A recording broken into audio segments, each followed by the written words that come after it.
So to make things, before I get into the book, I need to probably give a little bit of an instruction or an idea of what Angra Mainyu is.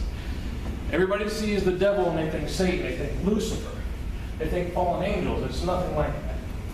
Zoroastrianism came around really about 1000 BC is when the fire cult started in Iran. And then according to history, around 631 is when you see the codification of the Zend Avesta, or the Avesta, which is their Bible. I think we have more photos. No, okay. The Zend Avesta is the original Zoroastrian text. And then you see the Pahlavi text, which were the Zoroastrians that left Iran and went to India because of the Muslims.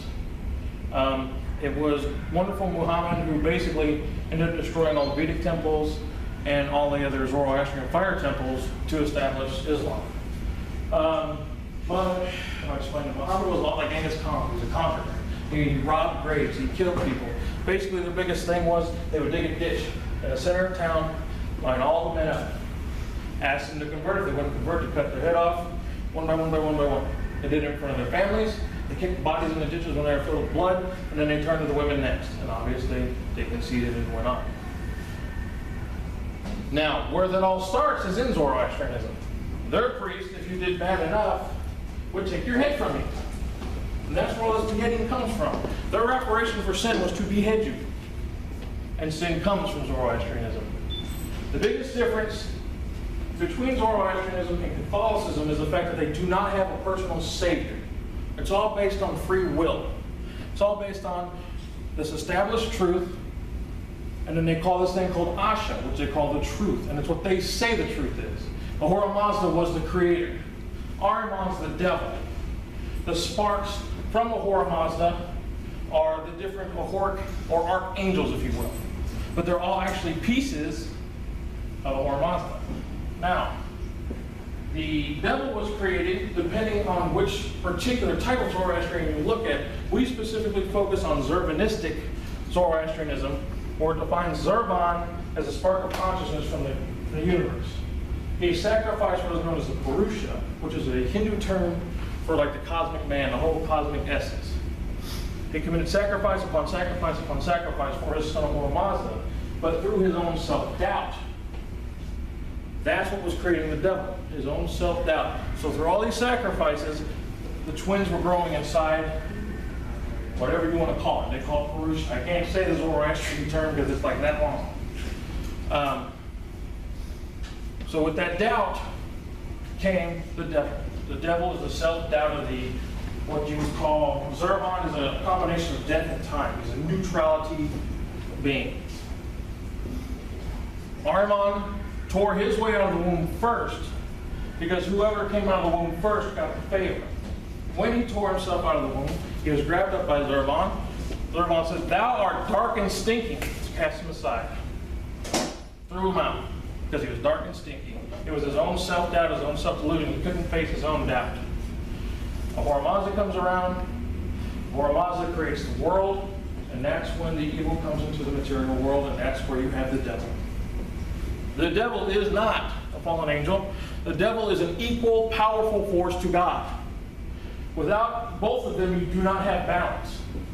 This is very reflective in the Hinduistic ideas when you compare Brahma with Vishnu and Shiva. And that's where a lot of it comes from. And a lot of our religion comes from both Vedic Hinduism, Zoroastrianism, and Tantric Hinduism. We specifically fall a line known as Shivite, which goes into specifically Agori. These are the guys that they call witches. These are the gentlemen who would go into the burial fields and cover themselves in the ash of the dead. They literally have rituals where on a full moon, the females menstruating, they will take a dead body out of the burning fields and produce necrophilia on it in order to entangle them. There's also another part of Tantric that we get along into, which is called Shivatiism. And one of the main goddesses that we focus on is Chinnamasta. But I'm not going to get into all that because that's real deep for us.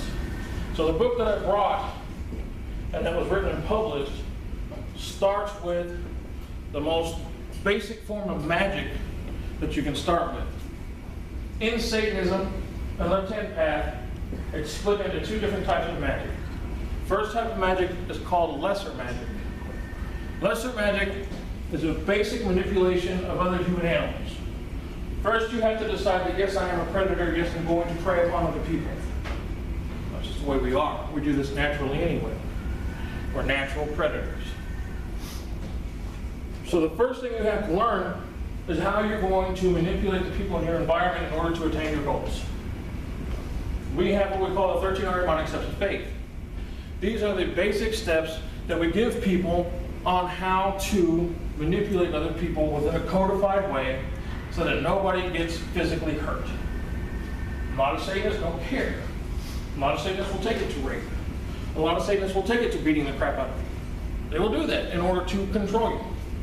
We have rules against that. We don't deal with that.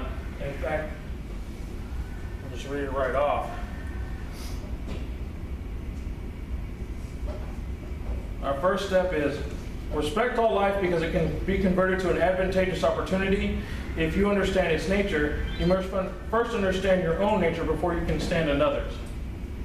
So what that is saying is, the first thing you have to do is learn you. You got to peel back all the layers. You got to come to your own enlightenment about who you are and what kind of creature you are before you can even begin to start to work on other people. Does that make sense? Because if you don't know who you are, then how are you going to know how to read other people?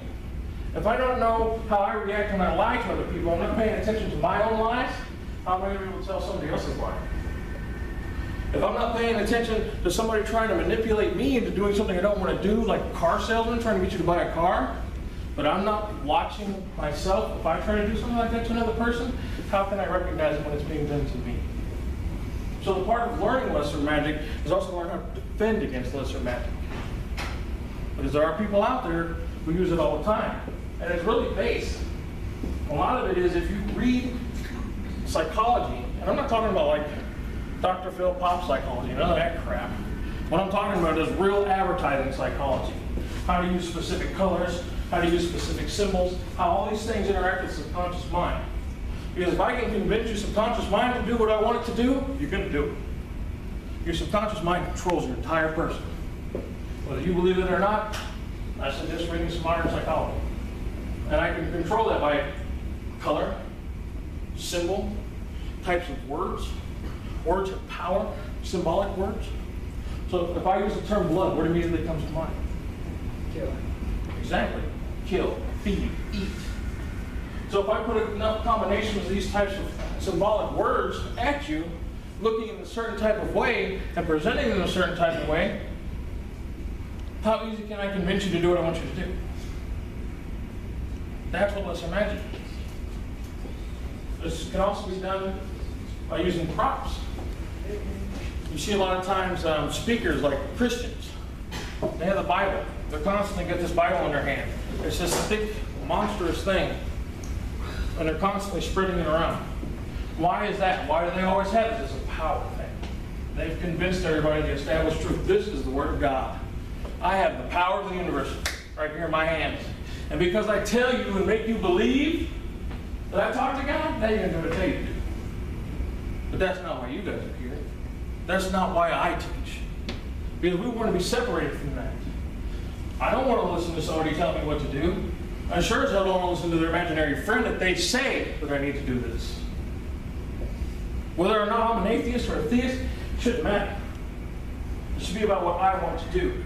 So the whole point of our church is to break people away from that condemnation, to break people away from that mental enslavement, that spiritual enslavement, and then say, now that your cup is empty, you want us to refill it for you? Cool. You don't and you want to walk away, that's fine too.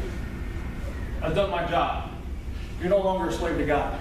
You no longer help His power base. That's my job. You want to come play with us? Fine. We'll teach you how to be sorcerers. We'll teach you how to use both greater and lesser magic to attain your wants and your needs and your goals. That's what we're for. That's what we do.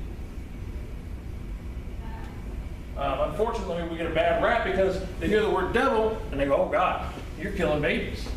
Oh God, you're sacrificing virgins. No, that's the worst thing we do is we have a nice little bowl where we collect menses fluid. And like the Hindus pour milk on their idols, we pour menstrual blood on our idols. It's a form of corruption.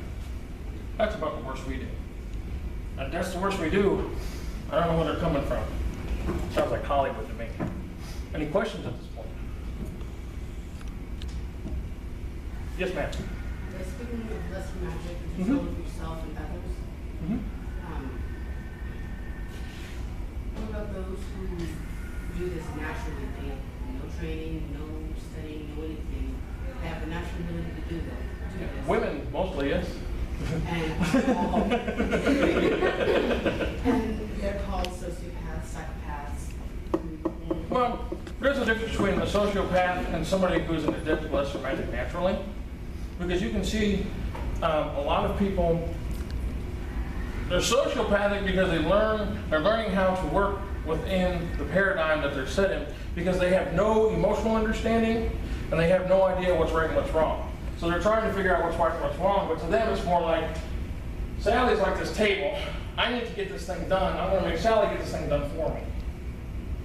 Where other women learn quickly that in order to survive, and this we're talking more primitive at this point, I'm not talking about modern society, they can learn to survive. They learn to survive by the group. So how do you get more power in the group? You manipulate the main man that's a part of the group. And it's that same type of cycle that we're looking at. So you have to base your lesser magic on your own morality. And I'm not here to tell you what your morality is. That's completely on you. You have to find your own morality. I can't do it for you. I'm not going to tell you, you thus cannot do thus and so. What I will say is if you're going to break the law, I suggest you think about it real carefully and decide whether or not you want to get caught. I could care less if you think abortion is wrong. I could care less if you think that murder is wrong. I don't care. If that's what you want to do, do it. If that makes you free, that makes you happy, do it. I'm not going to, and I'm not going to condone it. I'm going to tell you it's against the law and it's a bad idea. But that's me. Yes, sir. When you're talking about like manipulation to get things you want, could you also relate this similarity to Hobbes and Locke's frame with the Leviathan after the Enlightenment period? I mean, you have to give up some things to get some type of freedom. But I mean, could you essentially manipulate the Leviathan or the Leviathan? You could, and that can be a feral option for lesser magic, but that's only a part of it. You're zoning in on something like a very finite point, and I'm talking about something so broad that's, it's not even funny. Like, for example, how do you think I pulled Black Mass off? Who do you think gave me all that media? It wasn't the media, it was Archbishop Paul Coakley. Without Archbishop Paul Coakley, I wouldn't have went worldwide. And because of Archbishop Paul Coakley a second time, when we first published the book and said we're going to put this in Duncan, because they want to put the Bible in Duncan, it went worldwide again. So do you see how you're focusing on a very finite point where I'm trying to work on a whole broad point? It's the same principles, yes, but you have to understand the nature of the snake that you want to talk for you. Does that make sense? Yes, ma'am. I had a question. Earlier you were talking about the deity that you church and Angra Mainyu, yes. as equal to this other deity, God. Later on you refer to this other deity as an imaginary friend. I'm a little confused about... That's fine. I'll explain to you. In my opinion, and through my study, the concept of Jesus is a fake concept. Jesus never existed. That's the imaginary friend I'm talking about. You can historically prove that Jesus never existed, and you can prove that at the first ecumenical council was when it was created. Everything that you see coming out of the Catholic Church is nothing more than a bastardization of Zoroastrianism in one form or another. But you acknowledge this other deity as Yahweh. I acknowledge Ahura Mazda as the enemy. I acknowledge Ahura Mazda as... How many deities do you acknowledge? Quite a few. I mean, the Hindu path is 34, and that's the head deities. And when you look into Zoroastrianism, though it is a monotheism, the main god is Ahura Mazda, but the Ahuras, which are the archangels, are considered to be 6, and then it goes down from there. So altogether, I would say we acknowledge at least 65. But you're monotheist. No. We're an autocracy, actually. Yes, ma'am. Hi, Adam. I'm Kristen Rosado. I spoke to you last Yes, ma'am. week. We received multiple emails to 7 News from the Satanic Church saying, and I'll read one to you, Adam does not represent us as Satanists. He's an abomination that should not have been allowed in public. What do you say to your fellow Satanists that are kind of... Okay, first off, we're not Satanists. We're devil worshippers. Huge difference. Okay, so can you tell me the difference there? Sure. They want to believe in the Christian paradigm. They want to believe that Satan was a fallen angel or Satan was Lucifer and whatever. I don't have time for that. I don't even acknowledge the Christians as being a valid thing. Because Christianity is nothing but bastardized Zoroastrianism. And I got a pretty good idea who sent you that, and we've been in a flame war with that guy for 4 years, so I don't really care. Okay, I have multiple emails. There's also someone calling you out from the Satanic Church, and you just told me that that was different, so excuse me for my lack of knowledge okay. there. But they're saying that this is kind of what you do as a living, kind of stirring up a ruckus. Are you here to spread your knowledge, or is this kind of just for media attention? I don't know, I think I've given a pretty educational lecture so far, and that's usually how we operate as a church. I mean, we have, what, over 100 videos, specifically in reference to how we do things, explaining things, and teaching things. No, this is an educational opportunity for people who have no idea what we do. Okay, thank you so much for your comment. Yes, ma'am. And coming back to your comment, we see things a little bit differently. In the side of Zoroastrianism, when you're dealing with Ahriman is a counter-creator. So he has 6 deva, arc-deva, that are under him, like Ahura Mazda has 6 Ahuras. But they are a part of him. Angra Mainyu created everything counter-creation off of what the creator did. Does that make more sense now? Actually, none of any of this makes any sense, but I'm trying. Okay. Well, in other words, Ahura Mazda creates things, Ahriman destroys them, and creates something out of that destruction. Honestly, I got a couple people talking to me. It's okay. Okay. That's okay. Yes, sir. One last thing. You were saying that you recognize the other deities. Mm-hmm. Do it. But is that very? I mean, it's similar with. I mean, Jesus is a prophet in the Quran. I mean, and even if you look at Egyptian culture, Son and Horus, you know, a very similar story to Jesus being born to a virgin, dying, resurrecting. I mean, you see this same type of similarity even in Nepal and Chinese culture. I mean, do you recognize that same type of culture, or is it? What you're specifically talking about is what is known as the anointed teacher. The anointed teacher, as defined by Rudolf Steiner, is the 3-tiered Christ. And all that means is this is the balance of the world. This concept of the anointed teacher, Jesus, Muhammad, Buddha, Ting Chang, whoever the hell you want to call him, he is the one who teaches man how to maintain balance between the evil side known as the Lucifer and the evil side known as the Ahriman. And in that balanced structure is where we as human beings are supposed to be focusing on. Does that make sense? Yes, sir. So it can be universal, but it's not always universal. When you're looking into ultra-pantheistic ideas, you can find similarity amongst things, but you're never going to find the exact same amongst all things. Yes, ma'am. I'm sorry, I've studied religions for almost 20 years now. Mm-hmm. Basically what you're saying is that the truth is the similarities that I've personally found in religions I've studied from the 5,000 BC to the modern day, they all share basic similarities. And that's what the basic truth is, that basic balance that each side is striving for. Exactly. You have to understand, all of our ancient teachers had wisdom. Are you willing to read the wisdom and accept it? That's where you have to look. But I myself, I've turned to a darker path. I believe one of the major problems that we have in the current society is you don't have somebody challenging the expected, established truth that they said is true. He said because he had a convulsion, I'm specifically talking about Muhammad because he had epilepsy, and he had a great vision of what the great Allah wanted to have happen. And now all of a sudden that's how I'm supposed to live my life? No. I don't live like that. I don't care what your vision was. I don't care what happened while you were flip-flopping on the floor. I don't care. Could the same be said for John of Patmos, who was high on ergot while he wrote the book of Revelations? I can go with that. Same with Crowley. I mean, that guy's all the time. I mean, okay, I'm going to drop this acid. I mean, that'd be like Charles Manson. He's dropping acid every day, and he's got some serious lesser magic skills and using that to control the people to create the thing he wanted. That's one of the negative sides of the left-hand path. There are people out there who will do that. And those are the kind of people that need to be ushered into more of a controlled state. But then again, and that's where you have that sticky line that I think the Christians and the Jews and the Muslims really try to come at us with. Because you guys have enough power to create this type of situation.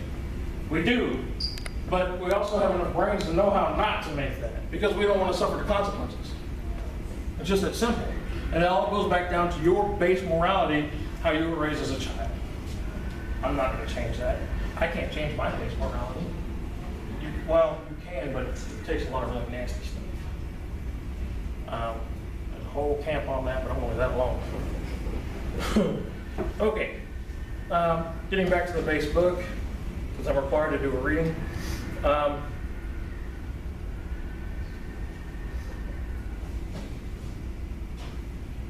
specifically wanted to, if it's in here. Wait a minute, since I've been working on the other book. All right. The beginning of the book is called The Serpent and the Lion. For those who are unaware, Angra Mainyu is a lion-type man who has a lion face. He has a human body. He has bird wings, and there's a snake wrapped around him 7 times. So he's known as the Serpent and the Lion. And this is where we base a lot of our stuff. Father Ahrimani is represented by both the serpent and the lion. Traditionally, Father Ahrimani is depicted as a humanoid figure that has the head of a lion roaring and bearing large, sharp teeth. He has a serpent wrapped around his 7 times, and his right hands are keys of the universe, and his left hand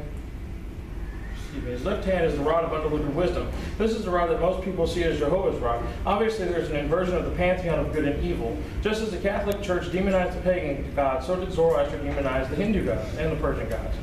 The ancient symbol of Father Ahriman does reflect that there is an inversion of his actual presence. Only until Christianity came along did the symbol of the serpent and the symbol of the lion become symbols of evil or the devil.